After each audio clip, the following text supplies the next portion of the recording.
औज़ुबिल्लाहिमिनश्शैतानिर्रजीम बिस्मिल्लाहिर्रहमानिर्रहीम अस्सलाम वालेकुम and welcome to my channel. दोस्तों, आज की इस वीडियो में हम क्लास फर्स्ट ईयर से एक बहुत ही अहम टॉपिक करने वाले हैं और टॉपिक का नाम है important MCQs for class first year English. तो स्टार्ट करते हैं। नंबर फर्स्ट है, during formal education the child learns that life is for dash. यानी रस्मी तालीम के दौरान में बच्चे को पता चल जाता है कि ज़िंदगी एक डैश है। ठीक है, तो ये ऑब्जेक्टिव लिया गया है स्कूल वर्सेस एजुकेशन से और इसके जो आंसर्स है एंजॉयमेंट, लर्निंग और नंबर सी टेस्टिंग।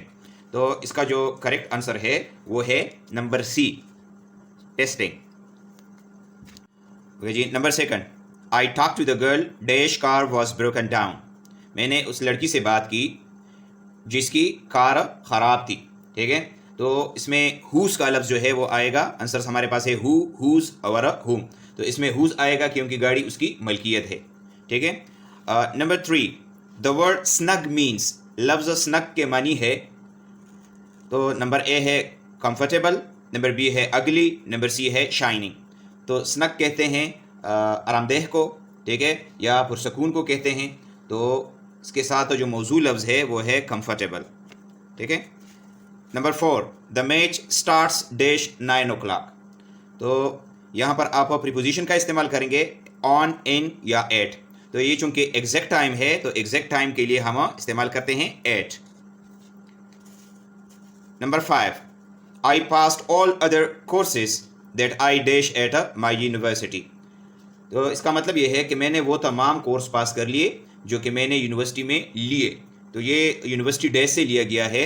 यहाँ पर पास्ट टेंस का इस्तेमाल किया गया है, तो इसी के मुनासिबत से यहाँ पर भी हम पास्ट टेंस इस्तेमाल करेंगे। तो पास्ट टेंस के लिए जो वर्ब है वो है टुक। ठीक है, नंबर बी। ओके जी, number six, I finally took a dash pass. आखिरकार मैंने डैश पास लिया। तो ये भी यूनिवर्सिटी डैश से लिया गया है और यहाँ पर जो मौजू लफ्ज़ है वो है डिफर्ड। ठीक है, डिफर्ड किसे कहते हैं?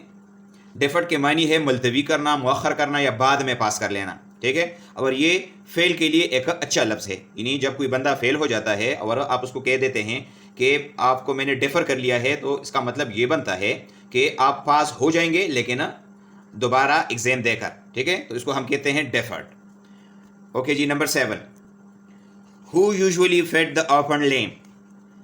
इसका मतलब यह है कि भेड़ के यतीम बच्चे को कौन अक्सर खाना खिलाता था।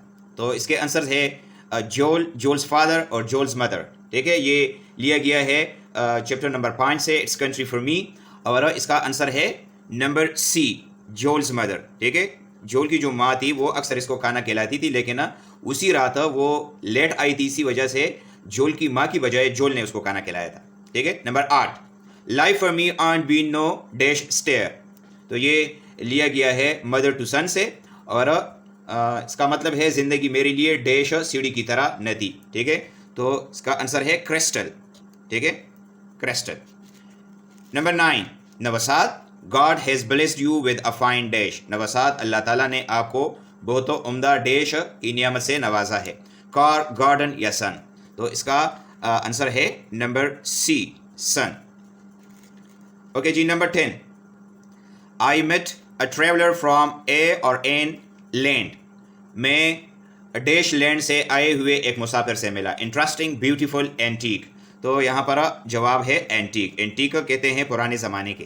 ठीक है, number 11, dash of the given lessons in your text book is written by Sam Keen. सवाल का मतलब यह है कि मंदरजा झेल में से डैश एक लेसन है जिसको सैम कीन ने लिखा है। ठीक है, तो हिज फर्स्ट फ्लाइट है, तो ये नहीं है क्योंकि ये तो लियोम ओफ्लेहर्टी ने लिखी है, और वेस्टलैंड है द इम्पोर्टेंस ऑफ फैमिली है। ठीक है, तो इसमें आंसर हमारे पास है द इम्पोर्टेंस ऑफ फैमिली, इसको सैम कीन ने लिखा है। ओके जी, number 12, interview is a vital process of the dash process. ठीक है, यानी इंटरव्यू एक बहुत ही ज़रूरी अमल है नौकरी पर किसी को रखने के लिए। ठीक है, तो यहाँ पर जो मौजू जवाब है वो है हायरिंग। ठीक है, interview is a vital process of the hiring process. Number 13, we are on the job approximately dash percent of every year. इसका मतलब ये है कि हर साल तकरीबन 1.5% हम काम की जगह पर गुजारते हैं। तो ये चॉइस ऑफ करियर से लिया गया है और इसके जो आंसर्स है वो हैं 30%, 40% या 25%। तो इसका आंसर है 25%। Number 14, but dad it's dash miles to home it's dark. लेकिन डैड ये तो डैश मील का फासला है घर तक और तारीकी भी है।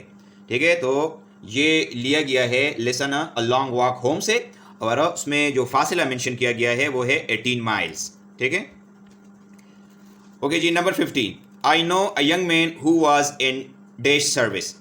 तो ये ऑब्जेक्टिव लिया गया है रिस्पॉन्सिबिलिटीज़ ऑफ यूथ से, और ये इसका मतलब यह है कि मैं एक नौजवान आदमी को जानता हूं जो कि एक डैश सर्विस में थे। तो गवर्नमेंट, पब्लिक या प्राइवेट? तो ये है गवर्नमेंट सर्वेंट थे वो, और बाद में उसने वो नौकरी छोड़ दी और फिर बैंक की नौकरी उसने ज्वाइन कर ली। ठीक है, तो उसी जगह से ये जुमला लिया गया है। ओके जी। Number 16, the next moment he felt his wings spread dash. ठीक है, तो ये हिज फर्स्ट फ्लाइट से लिया गया है, और इसका मतलब है अगली दफ़ा उसने अपनी परों को डैश की तरफ महसूस किया। Upwards, outwards, downwards? तो इसका आंसर है outwards. Number 17, slowly the flies started to awaken.